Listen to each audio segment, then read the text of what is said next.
What if I told you everything you believe about success is wrong? That the secret isn't just hard work or talent, it's something far more powerful. And what if you could reprogram your mind to want the success you've been chasing? This isn't hype. This is how you brainwash yourself, the right way. Let's be real, most people never get what they want. Not because they're lazy, not because they're unlucky, but because their own mind works against them. You think you want success, but your habits, your fears, your excuses, they're all wired to keep you stuck. So today, we're not just talking motivation, we're talking rewiring. How to take control of the stories you tell yourself, the beliefs you feed, and finally make success inevitable. Here's the hard truth. Your environment, your past, even the people around you, they've all programmed you. From the moment you were born, you've been fed ideas about what's possible, what you deserve, what you can't do. And if you don't take charge of that programming, you'll keep getting the same results. Ever notice how some people just expect to win? They're not smarter. They're not magically gifted. They've just convinced themselves, down to their core, that they will succeed. Meanwhile, others work twice as hard but sabotage themselves with doubt. That's not fate. That's programming. And today, we're flipping the script.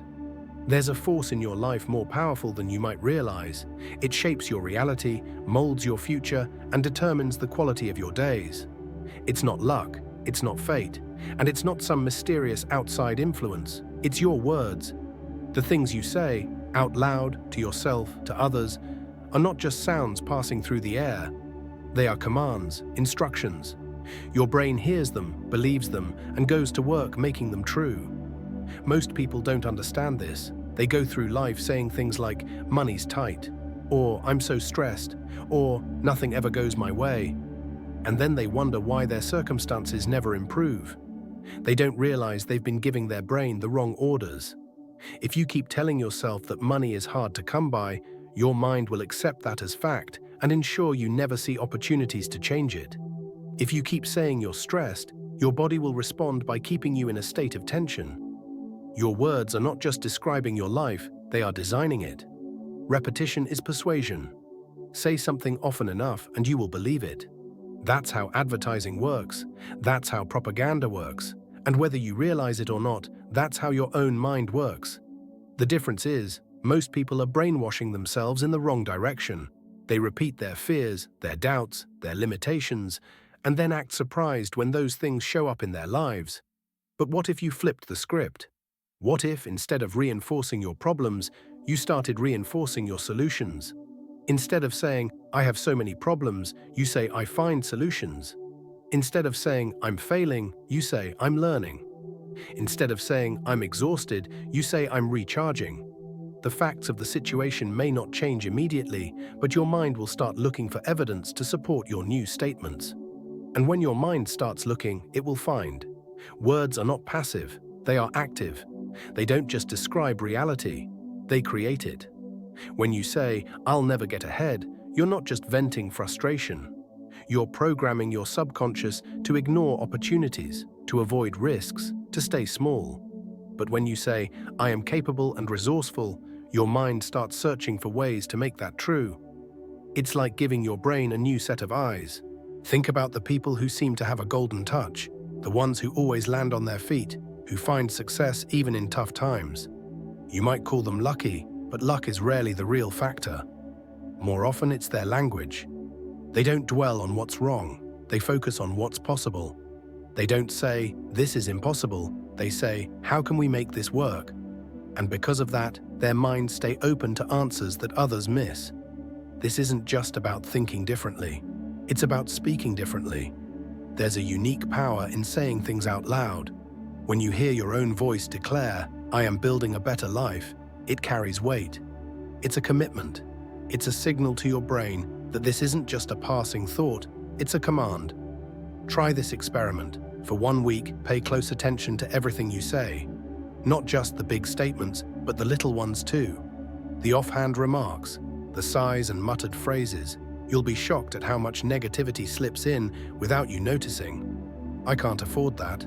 This always happens to me. I'll never get this right. Every one of those sentences is a brick in the wall of your limitations. Now, for the next week, replace them. Deliberately, forcefully. Say, I'm working toward that. Say, I find a way. Say, I'm getting better every day. Say them even if you don't fully believe them yet. Say them especially if you don't believe them yet. Because belief follows action, momentum builds. And soon your mind will catch up to your words. Small changes in language lead to big changes in life. It's not magic, it's cause and effect. When you stop telling yourself that you're bad with money and start saying, I manage my finances wisely, you'll start noticing ways to save, to invest, to earn. When you stop saying, I'm not a people person, and start saying, I connect easily with others, you'll find yourself becoming more open, more engaging. This isn't about lying to yourself, it's about directing your focus. You're not denying challenges, you're choosing to emphasize your ability to overcome them. And that shift over time changes everything. So here's the challenge. Starting today, take control of your words. Not just some of them, all of them. Become ruthless about what you allow yourself to say. If it doesn't serve you, if it doesn't move you forward, if it doesn't align with the life you want, cut it out. Replace it with something better. Say it out loud. Say it with conviction. Say it until your mind has no choice but to obey. Because your words run your life. And when you change your words, you change your world. Let me ask you a serious question. What have you been feeding your mind lately? Not your body, not your stomach, but your mind. Because just like your body needs good food to stay strong, your mind needs good input to stay sharp. But here's the problem. Most people are feeding their minds absolute garbage. And then they wonder why they feel weak, why they feel stuck, why they can't seem to move forward in life. Think about it. You wouldn't walk into a restaurant and order a plate of rotten food. You wouldn't take a bite, grimace at the taste, and then keep eating it anyway. Yet every single day, people do the mental equivalent of that. They consume news that terrifies them, social media that drains them, conversations that shrink their ambition, and then they act surprised when they feel anxious, uninspired, or defeated. Your mind is always digesting something. Every conversation, every article, every show, every scroll through your phone, it's all going in. And what goes in shapes what comes out. If you feed your mind fear, you'll live in fear. If you feed it doubt, you'll operate in doubt. If you feed it small ideas, you'll live a small life. It's not complicated, it's cause and effect. Most people don't realize they're being brainwashed. They think brainwashing is something that happens in movies, something sinister done by shadowy organizations. But brainwashing is just repeated input. And you're being brainwashed every single day. By the news you watch, by the people you listen to, by the content you consume. The only question is, who's doing the brainwashing? Is it you deliberately choosing what shapes your thinking? Or is it the world, dumping whatever sells, whatever gets clicks, whatever keeps you scared or distracted? You have to take control of what you let in, because garbage in means garbage out. If you spend hours every day absorbing negativity, cynicism, and fear, don't be shocked when your outlook turns negative, cynical, and fearful. But if you start feeding your mind better material, books that challenge you, conversations that stretch you, ideas that pull you forward, you'll start thinking differently. And when you think differently, you act differently. And when you act differently, your life changes. This isn't about avoiding reality, it's about choosing which reality you focus on. The world is full of both problems and possibilities. If you only look at the problems, you'll become a problem-focused person. If you train yourself to look for possibilities, you'll become a possibility-focused person. And those two mindsets lead to entirely different lives. Think about the people who seem to have an unfair advantage in life. The ones who always see opportunities where others see obstacles. The ones who stay motivated when everyone else is burned out. It's not that they're delusional, it's that they've been deliberate about what they feed their minds. They don't let just anything in. They guard their mental diet like their future depends on it, because it does. So here's the challenge. Start paying attention to what you're consuming. Not just food, but information. Not just entertainment, but influence. Ask yourself, is this building me up or tearing me down? Is this expanding my mind or shrinking it? Is this moving me forward or holding me back? And if it's not serving you, cut it out. Replace it with something better. Read books that teach you instead of just entertaining you. Listen to people who've done what you want to do instead of people who just complain about what they haven't done. Watch content that inspires action instead of content that just kills time. Your mind is too valuable to fill with junk. This isn't a one-time decision. It's a daily discipline. The world will always try to dump its garbage into your head. You have to be the one who says no. You have to be the one who chooses better. Because when you feed your mind better crap, you get better results. And when you get better results, you live a better life. So start today. Take control of what you let in. Your future self will thank you. There's a moment, a split second, that decides everything. It's that tiny space between when a challenge appears and when you respond to it. Most people don't even notice it, but that moment is where battles are won or lost. It's where confidence is born or where doubt takes root. And here's the truth. You're having that moment dozens of times a day without even realizing it. Every time you hesitate, every time you second-guess yourself, every time you think, can I really do this? You're not just asking a question, you're programming your mind. But what if you could hack that moment? What if, instead of letting doubt in, you could override it before it even gets a foothold? That's what the 5-second rule is all about. It's not about counting down like a rocket launch. It's about recognizing that hesitation is the enemy and action is the cure. Because your brain doesn't argue with movement. It doesn't debate with certainty. When you act before doubt can settle in, you're not just faking confidence, you're building it. Think about the last time you felt unsure. Maybe it was before a big meeting or a difficult conversation or a new opportunity. What happened in that moment? Did you pause just a little too long? Did you let the question, what if I fail, creep in? That's all it takes. One moment of hesitation, and suddenly the doubt has weight. It feels real. But here's the secret. Doubt only has power if you feed it, and the way you starve it is by acting before it can grow. This isn't about lying to yourself. It's about outmaneuvering your own hesitation. When you feel that pause coming, when you feel the can I starting to form, that's your cue. That's when you speak first. Say I can out loud. Smile like you've already won. Stand up straighter, move with purpose. Your brain is listening and it will believe what you show it. Fake confidence long enough, and something incredible happens. It stops being fake. There's science behind this. Your brain is wired to respond to action. When you move with certainty, even if that certainty is manufactured at first, your mind starts looking for evidence to support it. It's like flipping a switch. Suddenly, you're not wondering if you can do something. You're figuring out how. That's the power of the 5-second rule. It's not about positive thinking. It's about action thinking. Some people will call this faking it till you make it. But that's not quite right. This isn't about pretending to be something you're not.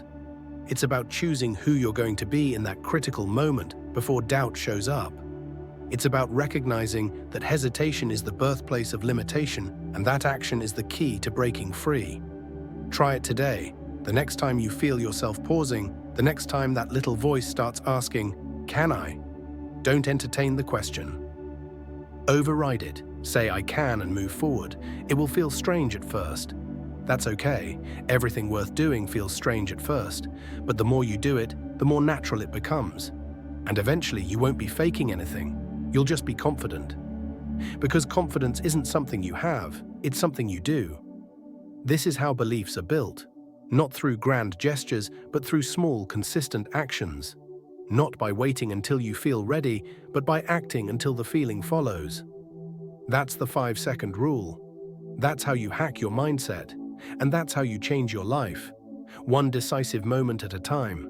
Let me tell you something that might sound strange at first, but stick with me. Your life isn't shaped by the big moments. Not really. Oh, sure, those get all the attention. The promotions, the breakthroughs, the victories. We love talking about those. But they're not what built you. What really built you, what's building you right now, whether you realize it or not, are your routines. Those small, daily, seemingly insignificant actions you repeat over and over again. Most people treat their routines like background noise, something to get through, something to hurry past on the way to real life.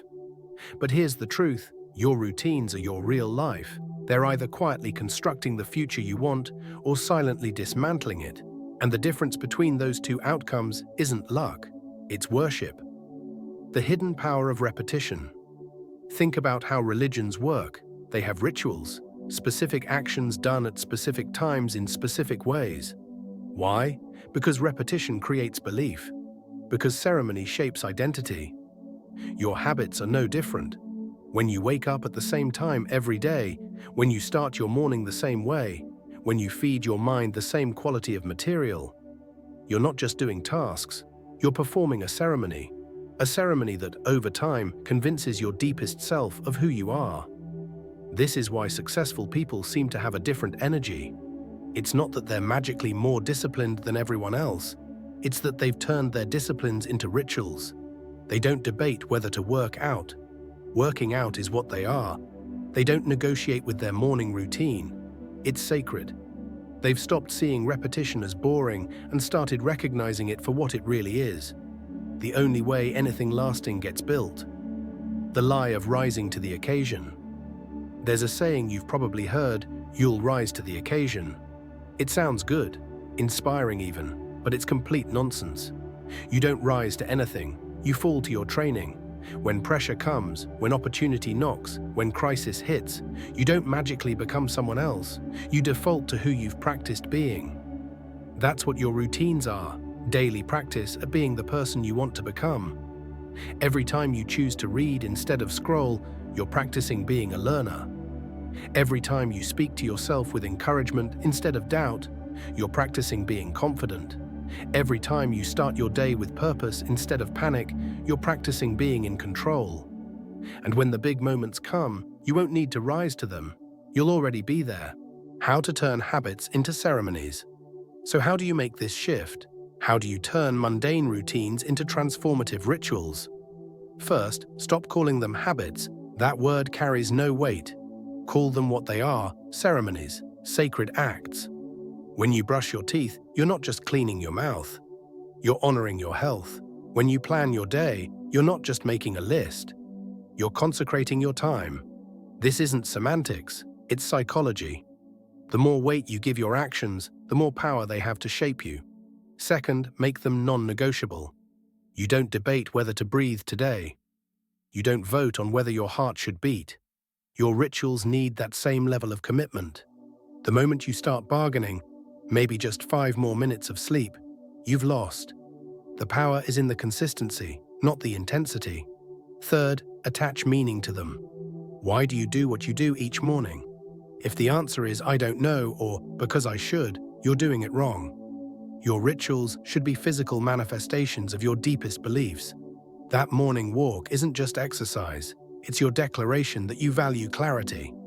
That evening reflection isn't just journaling, it's your commitment to growth. When meaning fuels action, action fuels transformation. The compound effect of sacred routines. Here's what happens when you start worshipping your routines. Week 1, you feel a little different. Month 1, people start noticing something about you they can't quite name. Year 1, you're living a life others don't recognize, because it's the life they told you was impossible. That's the power of ceremony. That's the magic of repetition. Not because repeating something makes it easier, though it does, but because repeating something makes it you.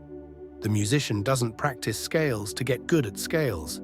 They practice until scales become instinct. The writer doesn't write daily to produce words. They write until writing becomes breathing.